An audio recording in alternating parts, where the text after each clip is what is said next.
Hello everyone, welcome to Manoj Gyan academy. आज आप लोगों को बताने वाला हूं कि उत्तल दर्पण में किस प्रकार वस्तु को कहां रखें और कैसा प्रतिबिंब बने। चलिए मैं आपको दिखाने वाला हूं एनिमेशन के तौर पे, और ये एनिमेशन अगर आप एक बार देख लीजिएगा तो कोई रटने का जरूरत नहीं पड़ेगा और एनिमेशन के तौर पे आपको हमेशा आपके दिमाग में बैठ जाएगा। ओके, तो चलिए आपको दिखाने वाला हूँ। Number 1, draw a ray diagram when an object is placed at infinity in front of convex mirror, then nature, position and size of image. Hindi में, जब वस्तु को उत्तल दर्पण के सामने अनंत पर रखा जाता है तब उस वस्तु के प्रतिबिंब की स्थिति, प्रकृति और आकार बताइए। चलिए मैं एनिमेशन के तौर पे मैं आपको बताने वाला हूँ कि अनंत से प्रकाश की समानांतर किरणें आती है। तो ये देखिए, प्रकाश की समानांतर किरणें आ रही है और फिर किस तरह फोकस से गुजर रही है। ये आभासी किरण जिस बिंदु पर मिलती है उसी बिंदु पर प्रतिबिंब बनता है, यानी फोकस पर। ये चारों point, position of object, position of image, nature of image and size of image, ये चारों पॉइंट एग्जाम के लिए बहुत इंपॉर्टेंट है। चलिए मैं आपको दूसरी स्थिति बताने वाला हूँ।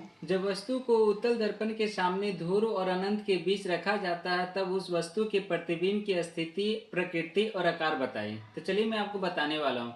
अब मैं उत्तल दर्पण के सामने ध्रुव और अनंत के बीच में खड़ा हो गया।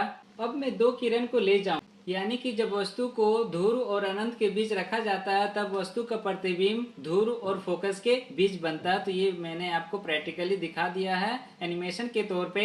ये चारों point, position of object, position of image, nature of image and size of image, ये चारों पॉइंट एग्जाम के लिए बहुत इंपॉर्टेंट है। इसे नोट डाउन कर लीजिए, और इस प्रकार साइंस को प्रैक्टिकली समझना चाहते हैं तो प्लीज मेरे चैनल को सपोर्ट कीजिए और शेयर कीजिए। Thank you.